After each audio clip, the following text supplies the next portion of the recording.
ओम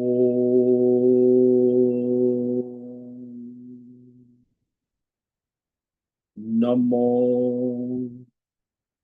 भगवते वासुदेवाय। ओम नमो भगवते वासुदेवाय। ओम नमो भगवते वासुदेवाय। ओम नमो भगवते वासुदेवाय। ओम नमो भगवते वासुदेवाय।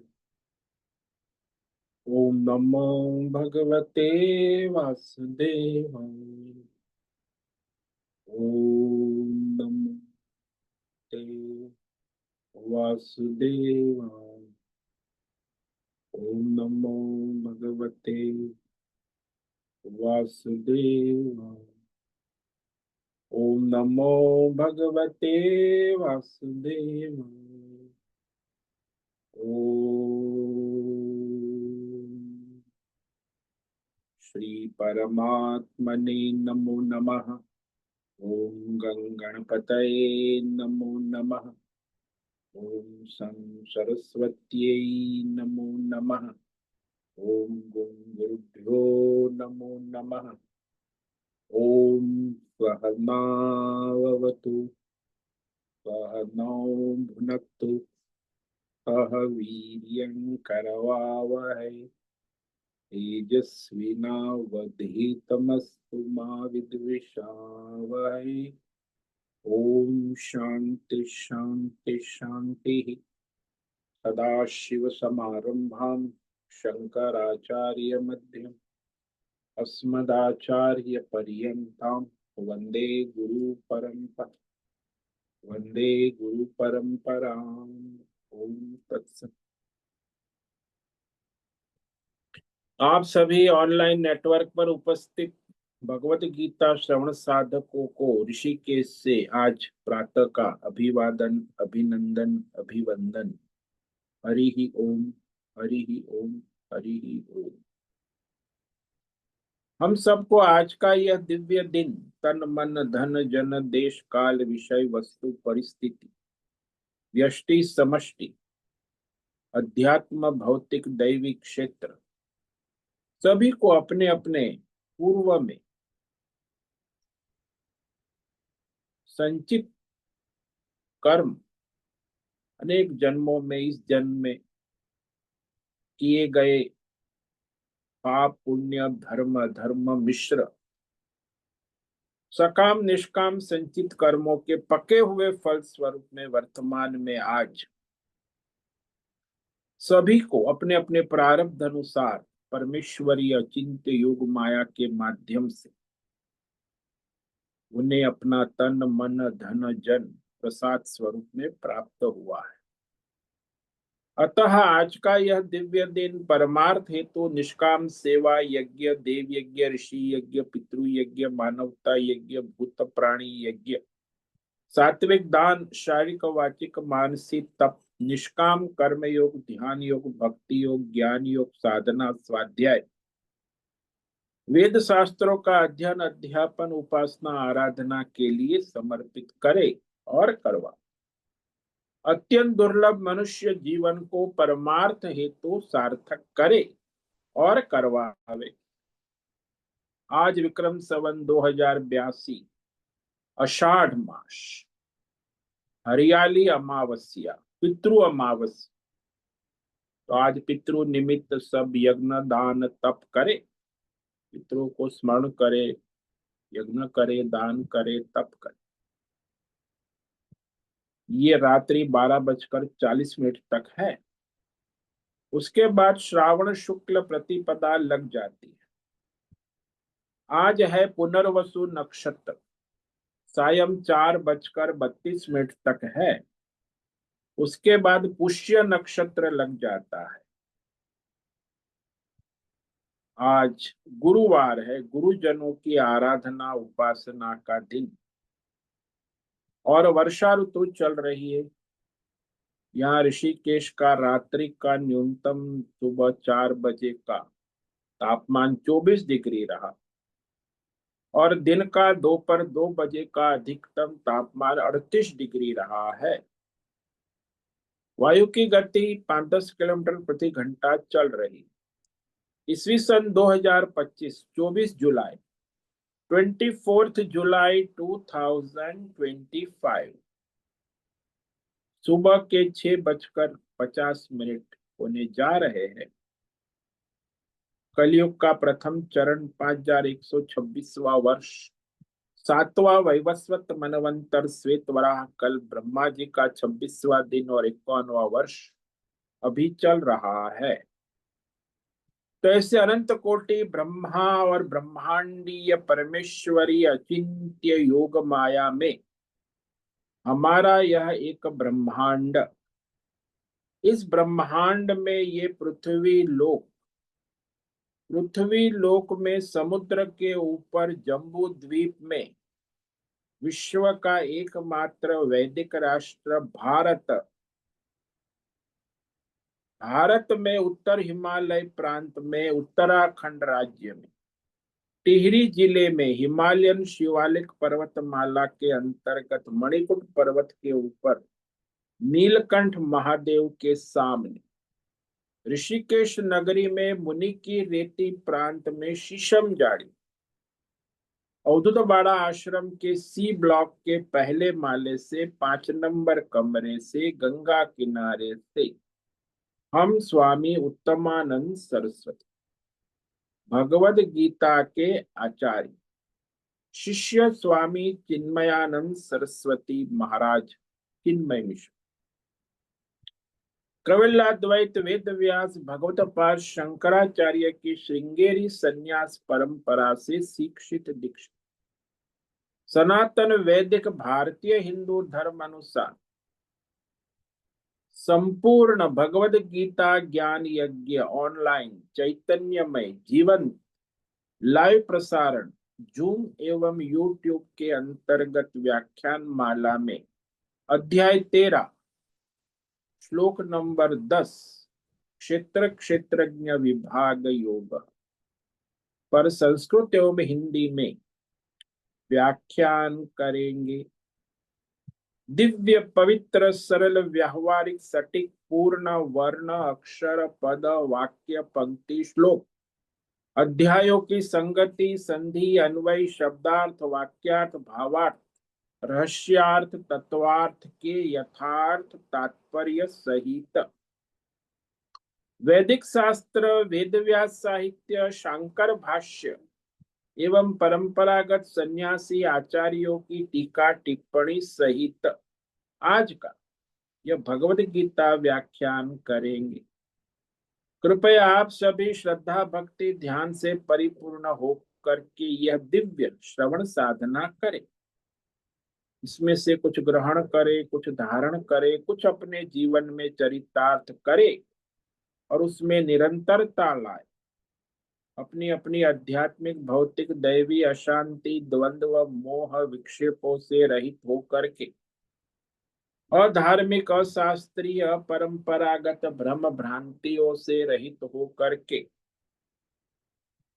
अपने अपने शरीर इंद्रिय प्राण मन वचन कर्म और बुद्धि से एक रूप एकाग्र होकर के शुद्ध सात्विक सूक्ष्म भगवत विवेक बुद्धि करे। वेद शास्त्र एवं आचार्य परंपरा अनुसार विवेक करे और करवावे।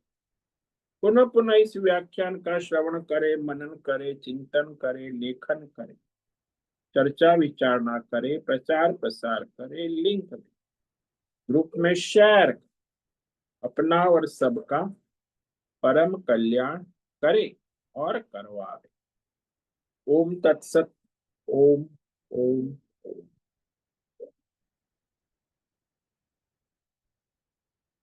कल हमने श्रीमद् भगवद गीता अध्याय 13 क्षेत्र क्षेत्रज्ञ विभाग योग के श्लोक नंबर 10 पर विवेक विचार किया था,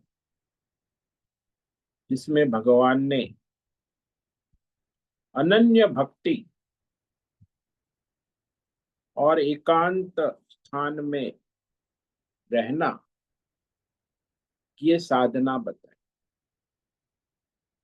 मयि चानन्य योगेन भक्तिरव्यभिचारिणी विविक्त देश सेवित्वम् अरतिर्जन संसदि। परमेश्वर परमात्मा में अनन्य भक्ति योग के द्वारा अव्यभिचारिणी भक्ति, मयि अनन्य योगेन अव्यभिचारिणी भक्ति, ये 16वां साधन है, 16th स्टेप।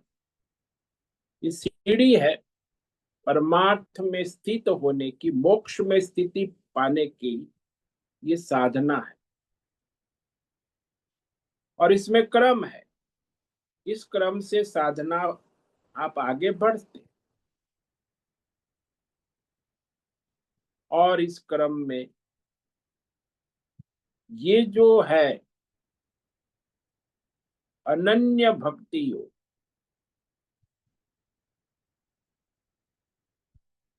यानी निरंतर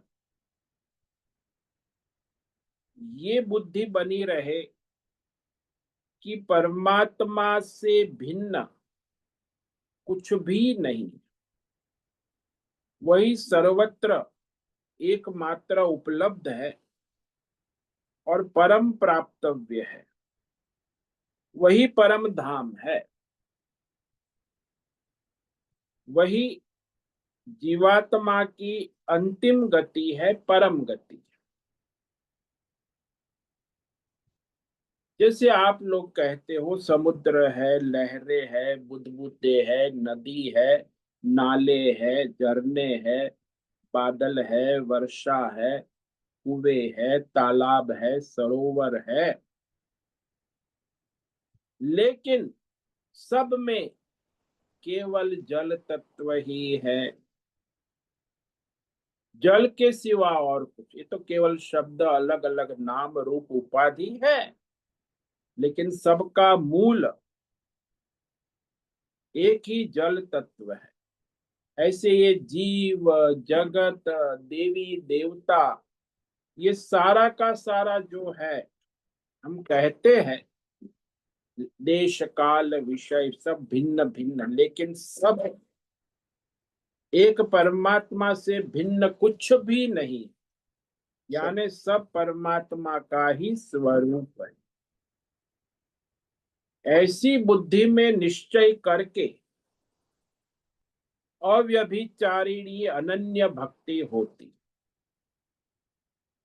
अन्यथा ये भेदभाव वाली, ये जीव है, ये जगत है, ये देवी देवता, ये देश है, ये काल है, ये विषय भौतिक अध्यात्म दैव, अन्य अन्य अन्य भेद भ्रम, ऐसी जो भक्ति है उसको व्यभिचारिणी भक्ति का।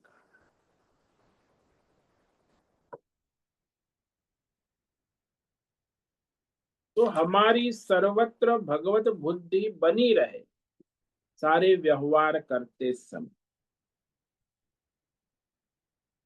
क्योंकि नाम रूप तो अलग अलग रहेंगे ही, लेकिन सबका स्वरूप एक नारायण परमात्मा है।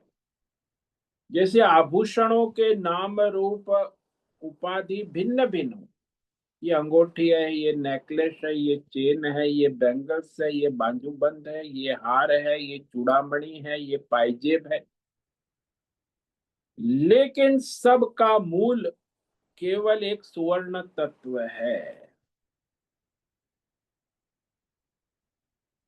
वो सुवर्ण व्यवहार काल में आभूषण की उपाधि वाला प्रतीत होता है, सुवर्ण आभूषण नहीं है।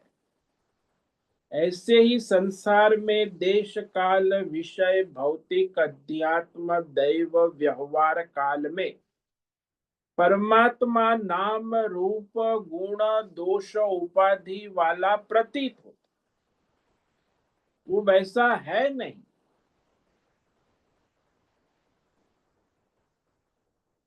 इसीलिए यदि हम उस परमात्मा की दृष्टि रखते हैं तो फिर सब उस परमात्मा का ही स्वरूप है। इसीलिए हम सबको कहते हैं ओम नमो नारायणाय। भाई आप तो नारायण स्वरूप है, आपको हम नमस्कार कर। ये अव्यभिचारिणी भक्ति, सदा सर्वत्र सब में हम नारायण रूप से सबको चाहते हैं कि सब भगवान का स्वरूप है। इसी को भगवान ने अनन्य योग कहा। अनन्य योगे न अव्यभिचारिणी भक्ति।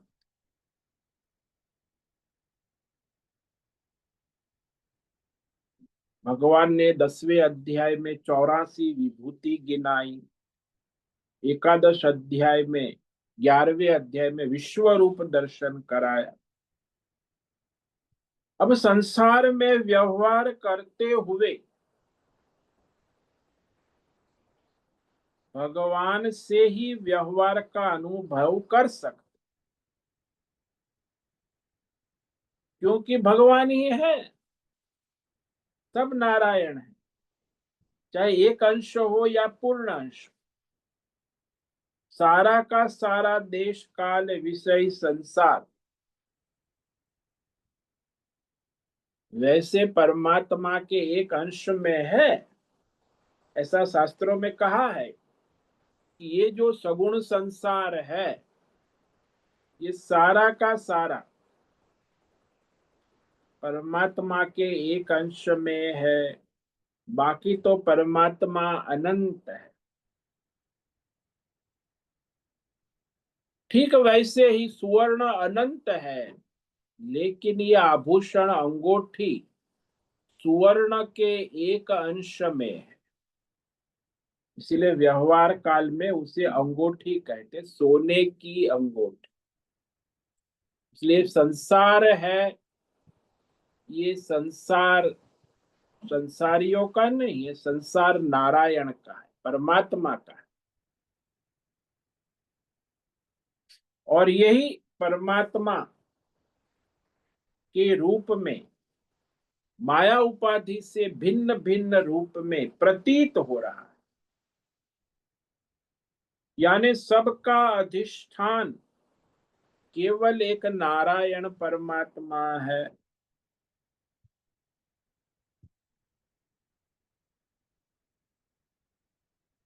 वेद भाषा, शास्त्रीय भाषा में कहे तो सबका मूल, चाहे देश हो, काल हो, विषय हो, भौतिक हो, अध्यात्म हो, दैव हो, धर्म हो, अधर्म हो, राम हो, रामायण हो, संपूर्ण रामायण का मूल अधिष्ठान, मूल आधार केवल राम है। राम ही रावण के रूप में लीला कर रहे, राम ही सीता के रूप में लीला कर, राम ही लक्ष्मण के रूप में लीला कर रहे, राम ही विभीषण के रूप में लीला कर रहे, राम ही हनुमान जी के रूप में लीला कर रहे हैं, राम ही सुग्रीव के रूप में लीला कर रहे, राम ही मंदोदरी के रूप में। यानी रामायण पूरी जो है वो उसमें सब राम है। आप कहेंगे एक ही राम है, बाकी तो सीता है, रावण है। अरे भाई वो आपका भ्रम है। रामायण में केवल राम ही राम है, राम की लीला है, यानी नारायण की लीला है। जैसे ये संसार आप देख रहे हो, जीव जगत ईश्वर देवी देवता भौतिक अध्यात्म दैव, सब परमात्मा की लीला है। परमात्मा केवल परमात्मा ही है, उसका इस संसार से माया से कोई संबंध नहीं है। केवल है तो प्रतीकात्मक आभास मात्र। वो कैसे संबंध हो गया? बोले अज्ञान से, अविद्या से, माया उपाधि से यह सारा संसार का संबंध प्रतीत होने लगता। जब वो माया अविद्या निवृत्त हो जाती है, तो ये संसार का संबंध नहीं रहता, केवल नारायण परमात्मा ही रह जाते हैं। तो इस प्रकार हम अज्ञान से ही ये सारा संसार देख रहे हैं, माया से, मायामय से। यदि हमें परमात्मा का ज्ञान हो गया, परमात्मा में बुद्धि स्थिर हो गई, तो देश काल विषय व्यवहार में केवल परमात्मा ही रहता है।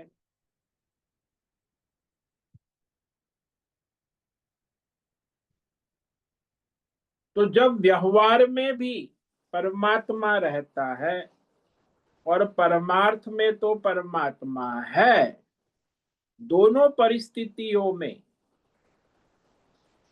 अनन्य भक्ति, प्रीति, एकमात्र भगवान से रहना आवश्यक। ये बहुत महत्व की साधना है कि व्यवहार काल में भी परमार्थ दर्शन हो और परमार्थ साधना में भी परमार्थ दर्शन। जैसे आप मंदिर में दर्शन करने जा रहे हैं, तो रास्ते में आप रिक्शा वाले को बुला, अरे रिक्शा वाले, मुझे राधा कृष्ण मंदिर छोड़ दो। हाँ माता जी चलिए। तो आपको वहां रिक्शा वाला में भी राधा कृष्ण दिखने चाहिए, रिक्शा में भी राधा कृष्ण दिखने चाहिए। फिर रिक्शा वाला कहता है माता जी 30 रुपया हुआ, तो 30 रुपया उसको दो। तो 30 रुपये में भी आपको राधा कृष्ण दिखने चाहिए। और फिर रिक्शा से उतर के मंदिर के गेट में भी आपको राधा कृष्ण दिखने चाहिए। गेट से अंदर जाए तो वहां चौकीदार है, तो चौकीदार में भी आपको राधा कृष्ण दिखने चाहिए। और चौकीदार से अंदर गए तो वहां पुजारी है मंदिर में, तो पुजारी में भी आपको राधा कृष्ण दिखने चाहिए। और फिर वहां मंदिर में मूर्ति जो सुशोभित राधा कृष्ण मूर्ति है, उसमें भी आपको राधा कृष्ण के दर्शन हो, तब आपने दर्शन किए। ये वास्तविक दर्शन है और ये अत्यंत आवश्यक साधना है साधक की। केवल आप एकमात्र समझो कि मंदिर में मूर्ति में ही राधा कृष्ण है, तो आपकी व्यभिचारिणी भक्ति है। मूर्ति में तो है लेकिन ये जो पुजारी बैठा है वो भी राधा कृष्ण है, वो चौकीदार है वो भी राधा कृष्ण, वो रिक्शा वाला है वो भी राधा कृष्ण। तो ऐसी बुद्धि जब हो जाती है तब वो अव्यभिचारी, ये बहुत ऊंची अवस्था है साधन। इसलिए साधना 20 साधन में ये भगवान यहाँ ये 16वां साधन है, 16वां स्टेप, 16th स्टेप। और वो अनन्य भक्ति, ये सब साधना करके जो 16 साधन बता, ये साधना करके मनुष्य यहाँ पहुंचता, यानी साधक।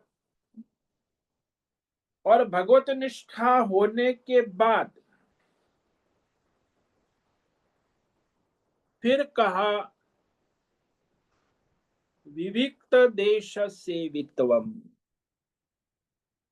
फिर आपको संसार के बीच में व्यवहार में न रहकर एकांत पवित्र स्थान में रहने का अभ्यास, स्वभाव बनाना।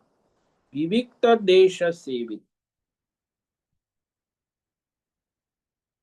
अब आप कहोगे मुझे तो सब जगह नारायण दिख रहे हैं, रिक्शा वाले में भी राधा कृष्ण है, चौकीदार में भी राधा कृष्ण दिख रहे हैं, फिर भी आपको एकांत में रहना,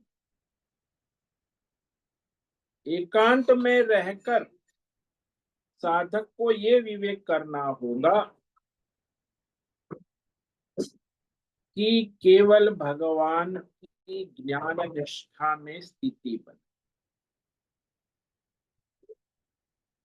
वो लोगों के बीच में रहकर नहीं हो। विविक्त देश सेवित्वम और अतिर जन संसद, ये जो लौकिक संसारी लोगों के बीच में ना रहकर पवित्र स्थान में रहना, जैसे गंगा किनारा है, तीर्थ स्थान है, आश्रम है, मंदिर है, शुद्ध पवित्र स्थान जहां परमार्थी लोग रहते हैं, तो वहां संस्कार से शुद्ध स्थान है, पवित्र स्थान है। वैसे भी संस्कारों से शुद्ध स्थान में मन लगता है। जहां विक्षेप वाला स्थान होता है वहां नहीं रहना। जैसे आप वन में रहते झोपड़ी बना के, तो जब वहां सर्प और बाघ और भालू और चीते आते हैं, वो हिंसक प्राणी होंगे, तो आपको भय लगेगा और ये भय की संभावना के कारण आप विक्षिप्त रहेंगे। तो वो स्थान अपवित्र माना जाए। जहां भय लगता है उस स्थान में परमार्थ साधना नहीं, वो अपवित्र स्थान, असुचिक है। इसीलिए देश काल विषय सारे पवित्र होने आवश्यक, शुद्ध सात्विक पवित्र। तो वहां रहने से हमारा जो मन है, अंतकरण है, वो भगवतमय रहता है। पवित्र स्थानों में ये विशेषता है कि एक तो हमारा मन और इंद्रिया जो है वो अंतर्मुख हो जाती, क्योंकि वहां कुछ है ही नहीं। यदि आप बाजार में जाओगे तो बाजार में 10 इंद्रिय 10 सामान, तो आपका मन बाजार में बहिर्मुख हो जाता।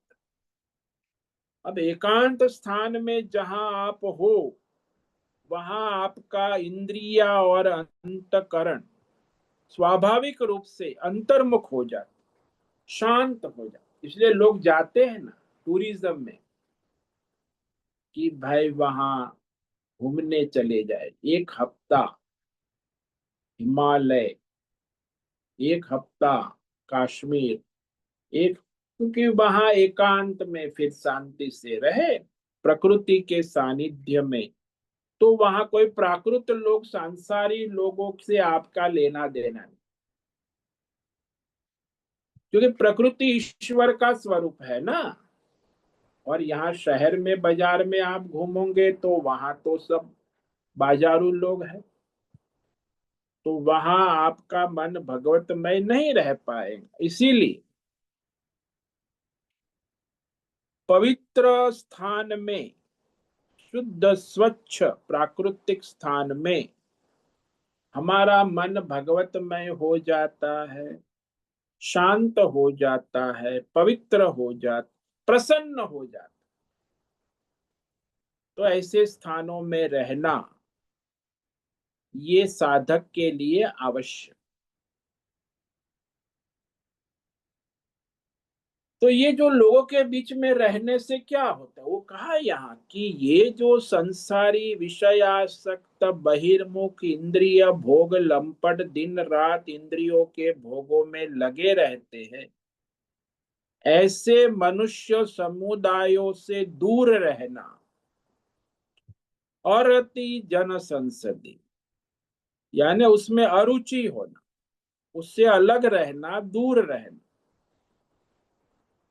उनमें रति ना करना, रमण ना करना। और रति का यानी लगाव ना करें, क्योंकि ये लोग जो है सारे, न धर्म है, न शास्त्र है, न परंपराएं है, केवल पशुवत प्राकृत जीवन जीते हैं। पढ़े लिखे लोग हैं, आप कहीं भाई मास्टर्स किया है, कंप्यूटर इंजीनियरिंग एमएस है, 12 लाख का पैकेज है, 18 लाख का पैकेज, लेकिन प्राकृत है।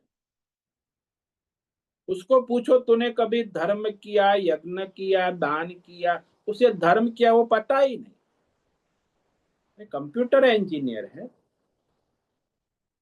12 लाख 18 लाख का पैकेज लेता है हर साल, लेकिन प्राकृत है, भोग में आसक्त है, होटल जाएगा, पार्टी जाएगा, शराब पिएगा, विश्वाओं के पास जाएगा, लेकिन धर्म कर्म नहीं करेगा। अभी ऐसे लोगों से आप रहोगे तो आपको भी परेशानी होगी। इसीलिए अधर्मी, दुराचारी, दुष्ट मनुष्यों के अंदर है तो वही परमात्मा, परंतु जो धर्मात्मा है, संस्कारी है, परमार्थी है, उसके अंदर भी वही परमात्मा, लेकिन उसमें फर्क है ना। जो धर्मात्मा है, सत्संगी है, परमार्थी, वो सात्विक प्रकृति का है, और जो अधर्मी है, कुसंगी है, दुराचारी है, भ्रष्टाचार, वो राजसी और तामसी प्रकृति। तो विवेक करना चाहिए कि जैसे अपवित्र स्थान में विघ्न होता है, वैसे ऐसे ये अधर्मी, भोगी, विषय लंपट लोगों के साथ में रहने से परमार्थ साधना में विघ्न होता है। इसीलिए हमारे सनातन धर्म में कहा है कि आप गृहस्थ आश्रम छोड़कर वानप्रस्थ में, वन में चले, परमार्थ करना है। ये आजकल तो ये सब सोचते घर में ही परमार्थ करेंगे। अरे वहां कहाँ करोगे, आपका गृहस्थ आश्रम पूरा हो गया, बेटे का ब्याह हो गया, बेटी का ब्याह हो गया, अब आप छोड़ो, परमार्थ करना है, तो फिर वहां वानप्रस्थ, हमारे सनातन धर्म में तो यही कहा है, तभी आप धर्मात्मा है। यदि आप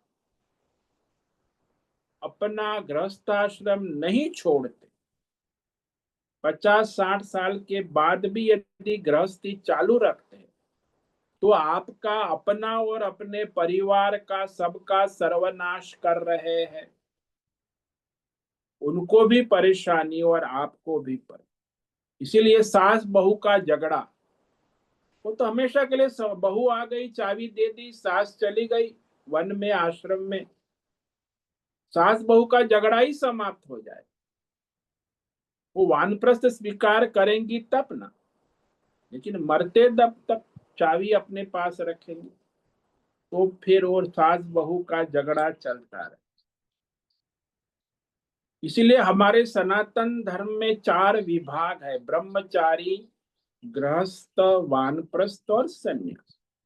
ये वानप्रस्थ और सन्यास जो है ना, वो परमार्थ साधना के।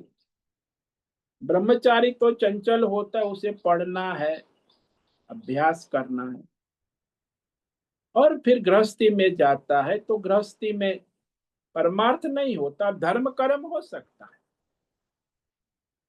इसलिए एक बात निश्चित हो गई कि गृहस्थी में कोई परमार्थ कर नहीं सकता, धर्म कर्म कर सकता, उसे वानप्रस्थ और सन्यास ये परमार्थ के साधना है। इसलिए ऐसे प्राकृत, गृहस्थ, संसारी लोगों के बीच में ना रहे। वैसे संसार में सर्वत्र 3 प्रकार के लोग रहते, शास्त्रों में कहा है, संस्कृत, प्राकृत और विकृत। एक होता है संस्कृत, सात्विक मनुष्य जो धर्मात्मा है, धर्मनिष्ठ है। दूसरा है प्राकृत, जो धर्म और अधर्म की खिचड़ी पकाता, और आज ऐसे बहुत ज्यादा है। धर्म अधर्म की खिचड़ी पकाने वाले रजोगुणी होते, इसको रजोगुणी। और तीसरे प्रकार के अधर्म में डूबे रहते हैं तमोगुणी। वो धर्म अधर्म की खिचड़ी, वो तो अधर्म में कहीं करते खुलेआम।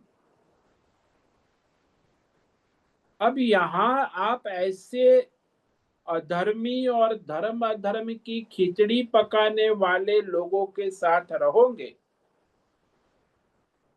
तो आपको धर्म परमार्थ करने में बाधाएं होंगी।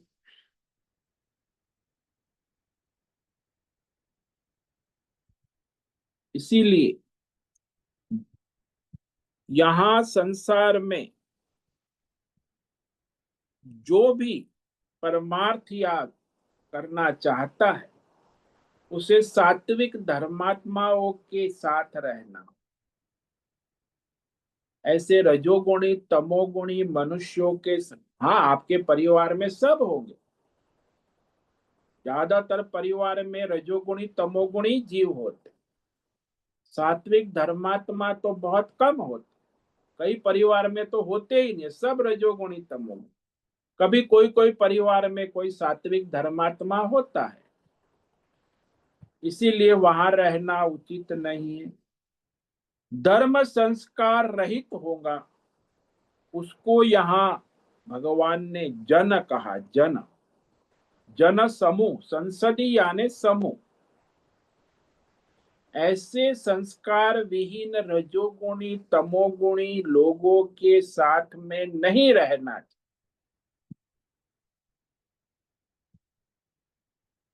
यानी सात्विक होना चाहिए धर्मात्मा। अब कई बार लोग कहते हैं कि ये ब्राह्मण है, ब्राह्मण है तो उसमें ब्राह्मणत्व होना चाहिए। ऋषि मुनि वेद शास्त्रों में कहा है, यदि ब्राह्मण 3 दिन तक संध्या पूजा वंदन नहीं करता है, त्रिकाल पूजा संध्या,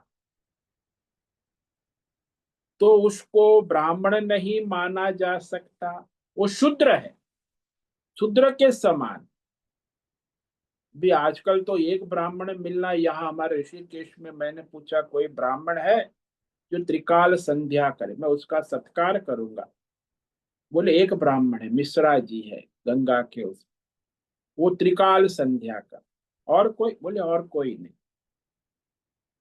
तो पूरे ऋषिकेश में इतने हजारों ब्राह्मण है, लेकिन त्रिकाल संध्या पूजा वेद अध्ययन अध्यापन करने वाला केवल एक ही ब्राह्मण है। यानी बाकी सब ब्राह्मण केवल कहने लायक शूद्र है।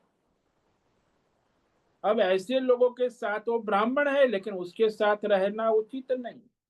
हाँ, जो धर्मात्मा है यानी शूद्र के साथ में ना रहे, संस्कार से वंचित है,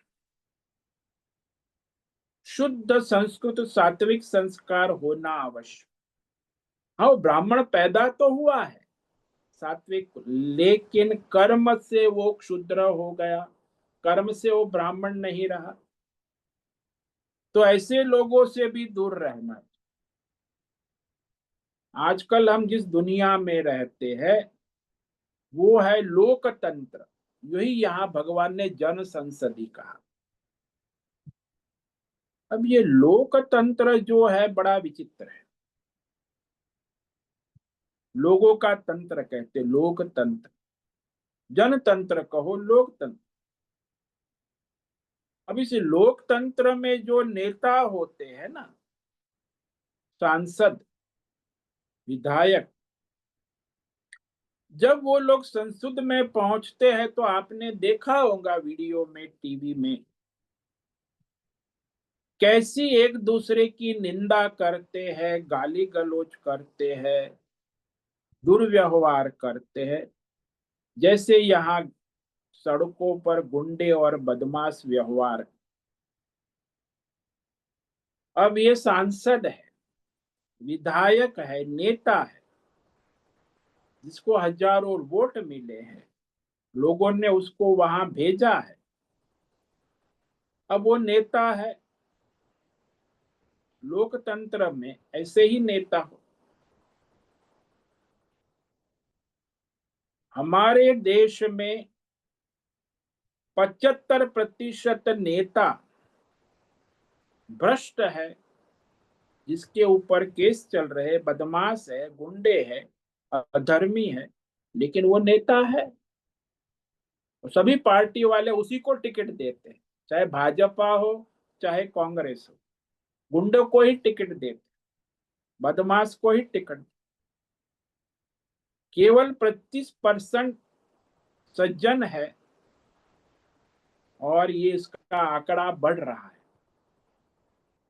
तो इस तरह लोकतंत्र में अधर्म तंत्र ही होता है, गुंडों बदमाशों का ही तंत्र, संस्कार शून्य अधर्मी लोग ही राज करते हैं दुनिया में। यही वहां देखो, अमेरिका में ट्रम्प टोटली राक्षस, असुर, वो पावर है, सत्ता में है। तो लोकतंत्र में ऐसे ही नेता होते। अब हमारे देश में भाग्य से एक नेता धर्मात्मा आया है। अब देश का कुछ पुण्य है, नहीं तो 70 साल तो राक्षसों ने ही राज किया है, कांग्रेस के नेताओं ने। तो अब ये नेता है, बाकी और सब लुच्चे लफंगे ही है। भाजपा में भी कोई सब धर्मात्मा, 70% गुंडे हैं। इसीलिए हम जिस लोकतंत्र में रहते हैं वो अधर्मियों का राज, गुंडों बदमाशों का राज। इसीलिए वहां विक्षेप होता है। एकांत में, वन में रहे, आश्रम में रहे, इन सारे संसारी राजनीति से दूर रहे।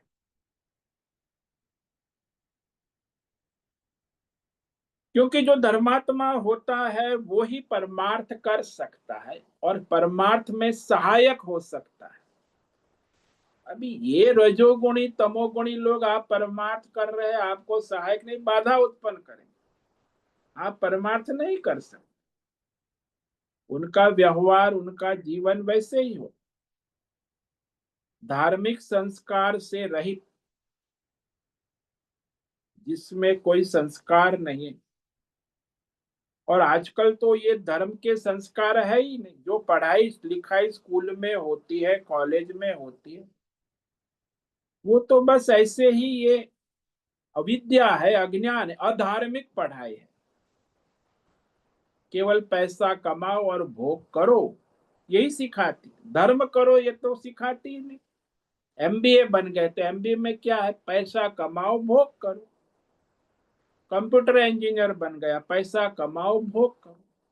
अभी यहाँ हमारे आश्रम में बाजू में ये कॉर्पोरेट वर्ल्ड के बहुत सारे विद्यार्थी आ रहे हैं वेदांत गीता पढ़ने, क्योंकि 10-20 साल रहे कॉर्पोरेट वर्ल्ड में, 12 लाख 18 लाख का पैकेज कंप्यूटर इंजीनियर साइंस है। अब वो उब गए, कितना भोग करेंगे, कितना पैसा भी इकट्ठा हो गया, बैंक में 1-2 करोड़ एफडी हो गई, फ्लैट हो गया, गाड़ी हो गई अपना, और शादी ब्याह तो किया नहीं, तो और भी वो परेशान हो जाते। फिर वो आते हैं यहाँ आश्रम में परमार्थ, लेकिन धर्म तो किया नहीं है ना, इसलिए उनका परमार्थ हो ही नहीं सकता। धर्मात्मा है वो परमार्थी हो सकता। इसने 40 साल बस यही किया, पढ़ा लिखा उल्टा सीधा किया, पैसा कमाया, भोग किया। अब वो धर्मात्मा भी नहीं, उसके जीवन में कभी यज्ञ दान तप कुछ किया ही नहीं। देव यज्ञ, ऋषि यज्ञ, पितृ यज्ञ, मानवता यज्ञ, कुछ नहीं, केवल भोग किया है। तो ऐसे पढ़े लिखे लोग ये सब आज दुनिया में है, जिसमें धर्म नाम की कोई चीज ही नहीं। तो ऐसे लोगों से दूर रहना। इसलिए आज विश्व में जो पढ़ाई लिखाई भौतिकवाद जड़वाद है, वो वास्तव में अज्ञान है, अधर्म है। और वह उद्दंड अधर्मी मनुष्य को स्वच्छंद बनाती। और वही आप देख रहे हो, आपके घर में देखो, समाज में देखो, आज के युवा पढ़े लिखे, उनके संस्कार देखो। क्योंकि वो वैसा ही रहेगा, इसलिए पढ़ाई वैसी है ये। इसलिए उसमें अरति कहा था, जन संसद अरति। इसलिए परमार्थ के साधक का कर्तव्य है कि ऐसे प्राकृत संसारी और विकृत रजोगुणी तमोगुणी से दूर रहे, उसमें मेलजोल, रति यानी मेलजोल ना करे। रति का मतलब है मेलजोल करना, ऐसे लोगों से मेलजोल ना करे,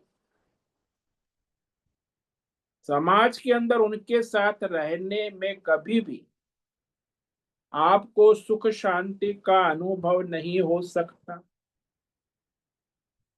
क्योंकि अधर्मी है। तो ऐसे अधर्मी लोगों का संग करने से वैसे ही वृत्ति प्रवृत्ति हम में भी आने लगती।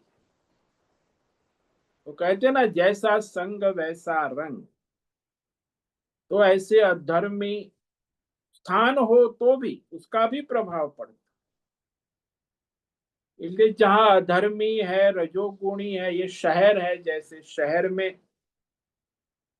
कोई धर्मात्मा नहीं रहते, होते हैं थोड़ा 2-5%, बाकी 90% सब ये पैसा और भोगों की भीड़ लगी अधर्मियों।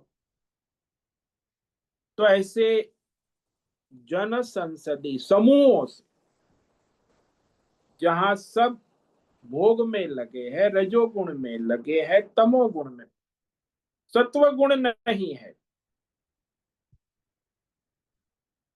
तो वहां से भीड़ भाड़ से दूर रहना ही आवश्यक है। अब आप परमार्थ कर रहे हो, सत्संग कर रहे हो, तो वहां भीड़ नहीं होगी, और भीड़ हुकट भी नहीं हो सकती। परमार्थी लोगों की भीड़ नहीं, अरे धर्मात्माओं की भी भीड़ नहीं हो, ये नेताओं की भीड़ होती है। बॉलीवुड हॉलीवुड में भीड़ होती है। कथाकार मनोरंजन, संगीतमय मनोरंजन कथाओं में भीड़ होती है।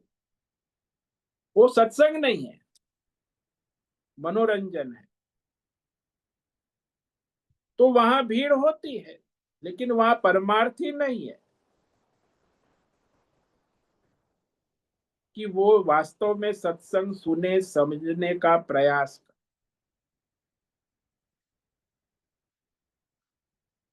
वास्तव में सत्संग ये है जहाँ श्रवण होता है, मनन होता है, वो वास्तव में सत्संग। आजकल भागवत कथाएं होती है, बाबा रे बाबा, वो करोड़पति सेठ है, 1-2 करोड़ खर्च कर रहे हैं, सब 200-500 लोग आए मनमानी। यहाँ बाजू के आश्रम में एक कथा थी, तो मैं गया था, तो महाराज भागवत कथा कर रहे हैं, और ये सेठिया ने ऐसा व्यवस्था रखी है कि 8-10 वेटर घूमते रहते, पानी, शरबत, कोका कोला, समोसा से भागवत कथा चल रही है, जैसे होटल में वो वेटर घूमते हैं ना, बड़े सेठिया है, भागवत कथा सुनने सब आए हैं। अब वो कैसी कथा है, सब बातें कर रहे आपस में, गप। ओके महाराज जी, आप प्रवचन करो, भागवत कथा हमारा पितृ मोक्ष के लिए है, हमारे मोक्ष के लिए भागवत कथा नहीं है। हमारा तो इसी में मोक्ष हो गया, खाने पीने में। तो आजकल बहुत भीड़ होती है भागवत कथा में, क्योंकि एक सेठिया खर्च करता है 2-3 करोड़, और बाकी सब आते, रिश्तेदार, गांव वाले, फ्री में मौज मस्ती कर। तो बड़ी भीड़ भाड़ होती, और वहां कोई संस्कारी धर्मात्मा लोग तो है नहीं। तो इस प्रकार की भागवत कथा कोई कथा नहीं है, ये अधर्म है, लेकिन उसको लोग सत्संग कहते हैं। ना कोई सुनते हैं, ना कोई समझने का प्रयास करते हैं। तो ऐसे लोगों के बीच में नहीं रहना चाहिए। इसको रौनक कहते हैं। अरे भाई, आपकी भागवत कथा में कितनी रौनक थी, वेटर घूम रहे थे, समोसे, सैंडविच, शरबत, चाय, कॉफी, जिसको जो चाहिए, 3 घंटे सुबह, शाम को भी 3 घंटे, 6 घंटे महाराज कथा कर रहे हैं और सब बड़ी रौनक। वो कहेंगे वो लोग जाके, अरे आपकी कथा तो जिंदगी में याद, क्या रौनक थी, खाना पीना सब बहुत बढ़िया व्यवस्था थी। इसे कहते भीड़ भड़क्का। तो इसमें रति ना हो, और रति कहा भक्त। आजकल ऐसे सत्संगों भी जाना उचित नहीं, भले वो भागवत कथा हो, उससे दूर रहना आवश्यक। परमार्थी धर्मात्मा को ये विवेक करना है कि धर्म के अनुसार जहां कुछ व्यवहार हो, वो लेकिन कम ही होता है, धर्मार्थी और परमार्थी। इसीलिए कहा भगवान ने कि इस तरह की भीड़ भाड़ से परमार्थी को दूर रहना आवश्यक। लोग बड़े आकर, बड़ी भीड़ है तो बड़ा अच्छा होगा, बड़ी, अरे भीड़ कोई परमार्थी की भीड़ नहीं होती। जंगल में पशुओं की, हिरण की, भैंस की, भालू की, बकरों की भीड़ होती है, भेड़ की, लेकिन सिंह की भीड़ नहीं होती। जंगल में सिंह एक दो तीन ही होते, ऐसे ही परमार्थी संसार में एक दो तीन ही होते, पहले से ही चला आ रहा है। आज भी ये भेड़ बकरियां तो बहुत होती, सिंह जैसा कोई परमार्थी होता है, बाघ और सिंह जैसा, वो भीड़ भाड़ में रहता भी नहीं। वो सिंह तो ऐसा है कि वो अपने परिवार के साथ भी नहीं रहता। वो सिंहनी बच्चों का पालन करती है, वो घूमती रहती शिकार। सिंह तो अकेला ही घूमता है, उसे भीड़ भाड़ की आवश्यकता भी नहीं। ऐसे परमार्थी भी सिंह जैसा है, उसे परमार्थ करना है तो अकेला परमार्थ में लग जाए। सात्विक धर्मात्मा लोगों का संग करे, लेकिन ऐसे रजोगुणी तमोगुणियों से दूर रहे, तभी उसकी परमार्थ स्थिति बन पाएगी, नहीं तो परमार्थ में स्थिति नहीं बन पाए। तो इस प्रकार आज हमने ये जो है दो साधन पर विचार किया है। विविक्त देश से एकांत सेवन, और ये विषय आसक्त रजोगुणी तमोगुणी मनुष्य के समुदाय से दूर रहना, उसमें मेल जोल ना करना, यह अत्यंत आवश्यक है परमार्थी के। नहीं तो परमार्थ में बाधाएं उत्पन्न होंगी। अब आगे जो अंतिम दो साधन भगवान कह रहे हैं, और ये अंतिम है, फाइनल, आत्मनिष्ठा मोक्ष में स्थिति के अंतिम साधन। अध्यात्म ज्ञान नित्यत्वम तत्व ज्ञानार्थ दर्शनम एतद् ज्ञानमिति प्रोक्तम अज्ञानम यदतोन्यथा। परमार्थ ज्ञान में नित्य स्थिति और परमात्मा तत्व का दर्शन सर्वत्र, तत्व ज्ञानार्थ दर्शन, एतद ज्ञान, ये आत्मज्ञान है, ये आत्मनिष्ठा का साधन। और इससे उल्टा अन्यथा अज्ञानम है। यानी जो ये 20 साधन बताए ना, उसकी प्रतिपक्ष विरोधी जो है ना, यानी मानित्वम, दंभित्वम, हिंसा, क्रोध, ये सब उसके अज्ञान है, यानी परमार्थ के साधन नहीं है। इस प्रकार ये जो है दो साधन ये महत्व के हैं। मयि चानन्य योगेन भक्तिरव्यभिचारिणी विविक्त देश सेवित्वम अरतिर्जन संसदी। परमात्मा में अनन्य योग, अनन्य भक्ति, अव्यभिचारिणी भक्ति, एकांत सेवन, और संसारी विषयासक्त गृहस्थी मनुष्यों के समुदाय से दूर रहना, यानी मेलजोल ना कर, तभी परमार्थ में आगे बढ़ सकते हैं। ओम नमो नारायणाय। ओम नमो नारायणाय। ओम नमो नारायणाय। ओम नमो नारायणाय। ओम नमो नारायणाय। कायेन वाचा मनसेन्द्रियैर्वा बुद्ध्यात्मना वा प्रकृते स्वभावात् करोमि यद्यत् सकलं परस्मै नारायणायेति समर्पयामि। ओम सर्वे भवन्तु सुखिनः, सर्वे सन्तु निरामयाः, सर्वे भद्राणि पश्यन्तु, मा कश्चित् दुःखमाप्नुयात्। अस्तु मा सद्गमय, तमसो मा ज्योतिर्गमय, मृत्योर्मा मृतंगमय। ओम पूर्णमद पूर्णमिदं पूर्णात् पूर्णमुदच्यते पूर्णस्य पूर्णमादाय पूर्णमेवावशिष्यते। ओम शांति शांति शांति। शंकरं शंकराचार्यं केशवं बादरायणं सूत्र भाष्य कृतौ वंदे भगवन्तौ पुनः पुनः। ईश्वरो गुरुरात्मेति मूर्ति भेद विभाग व्योमवद्व्याप्त देहाय दक्षिणामूर्तये नमो नमः। ओम गुं गुरुभ्यो नमो नमः। ओम तत्सत् ब्रह्मार्पणमस्तु। ओम ओम ओम।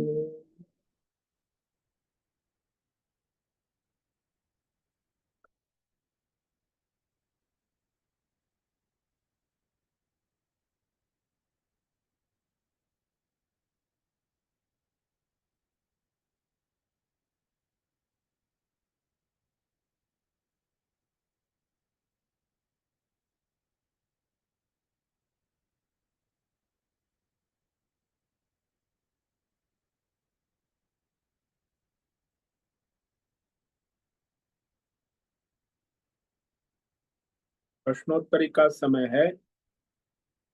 किसी भी साधक को प्रश्न है, अभी प्रश्नोत्तरी कर सकते हैं।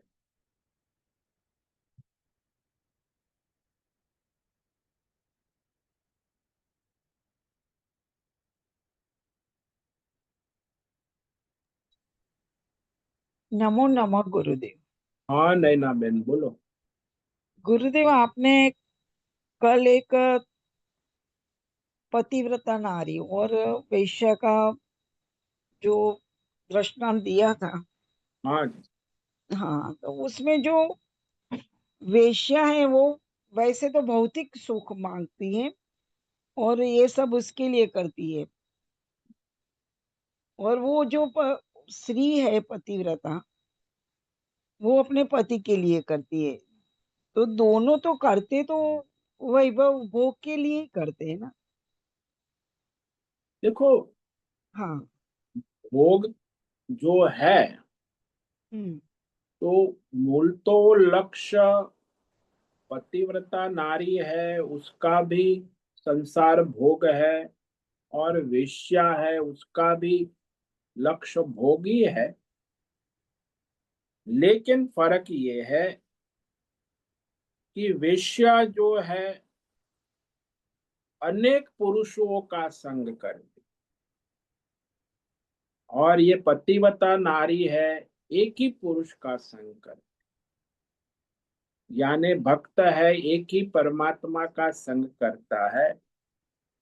और जो व्यभिचारी भक्त है वो अनेक देवी देवता और अनेक भोग विषयों का संग करता है। इसलिए दोनों में फर्क है, एक में एक निष्ठा है, एकत्व है और निश्चयात्मक बुद्धि है। पतिव्रता नारी में निश्चयात्मक बुद्धि, और वो वेश्या है उसमें कोई निश्चयात्मक बुद्धि। हाँ, उसको पैसा चाहिए, भोग चाहिए।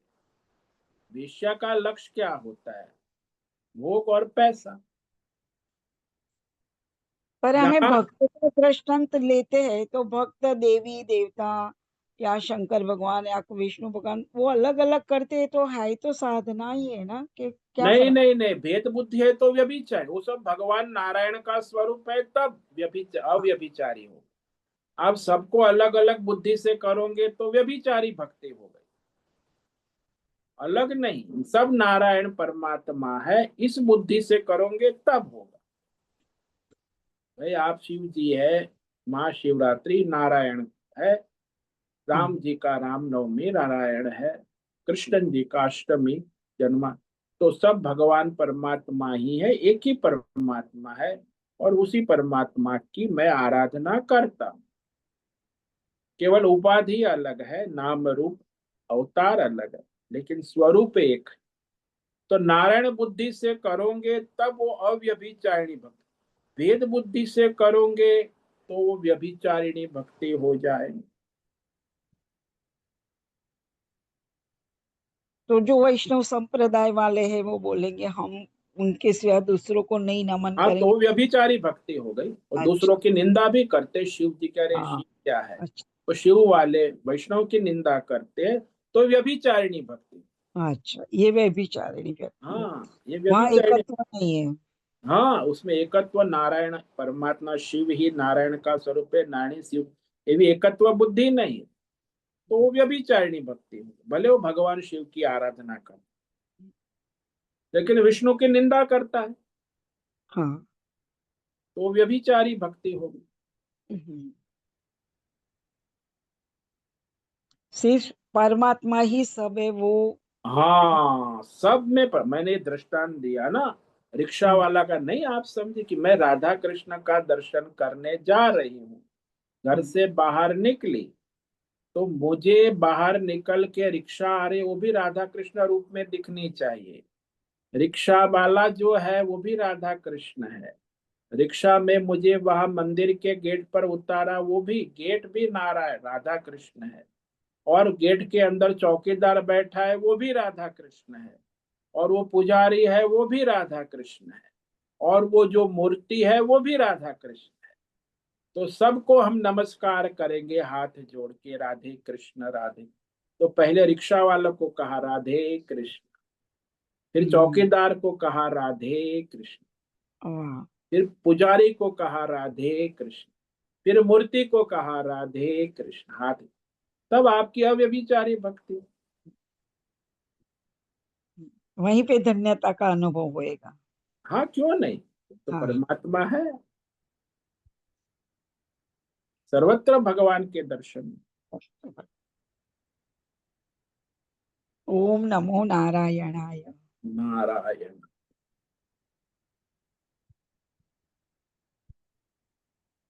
ठीक है, आज उपस्थित है प्रकाशानंद दोषा होस्ट है, भद्रेश पड़िया को होस्ट है, नैना पुरोहित, राय बहादुर कपूर, अजय रत्न पारखी, अनुराधा जेठे, आशा कोटक, दिनेश पटेल, दिव्या लाड, जीवी कुमार, हेमा कोटक, इला जोशी, जयंती पांडा, करुणा कोहली, मैत्रेय पटेल, मीरा उच्चिल, मीनाक्षी काले, मोहन, निकिता पटेल, पंकज भट्ट, प्रभाकर अक्कल, पृथ्वीराज मालव, राजेश मोलकर, रेशा रथ, रिचि पटेल, संजीवनी, श्रीरंग रानडे, सुचिता पाटिल, सुदर्शन दुबे, सुनील ठाकुर, तुषार चौधरी, उर्वशी पटेल, उषा मेनन, विशाल बेड़ेकर और अंजलि जोशी।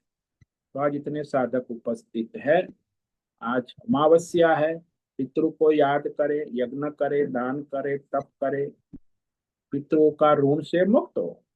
एक महीने में एक बार आता है पितृ अमावस्या, तो इस तरह उसका किसी को भोजन कराए, यज्ञ करे, दान करे, पितरों का स्मरण करे, और पितृ अमावस्या का लाभ ले। आपका आज का दिन मंगलमय हो, धर्म करे, परमार्थ करे, और अपना और सबका परम कल्याण करे। सभी साधकों को आज का ओम नमो नारायणाय। ओम नमो ओम नारायण स्वामी जी। नारायणाय। ओम नमो नारायणाय स्वामी जी। नारायणाय। ओम नमो नारायण स्वामी जी। ओम नमो नारायण। नारायण स्वामी। ओम नमो नारायण। नारायण स्वामी जी। नारायणाय। मुझसे निवेदन है आज का सत्संग पूर्ण करें। ओम नमो नारायणाय। आज का दिव्य सत्संग हम यही पूर्ण करते हैं। सभी साधकों को ओम नमो नारायणाय। सभी साधकों को ओम नमो नारायणाय।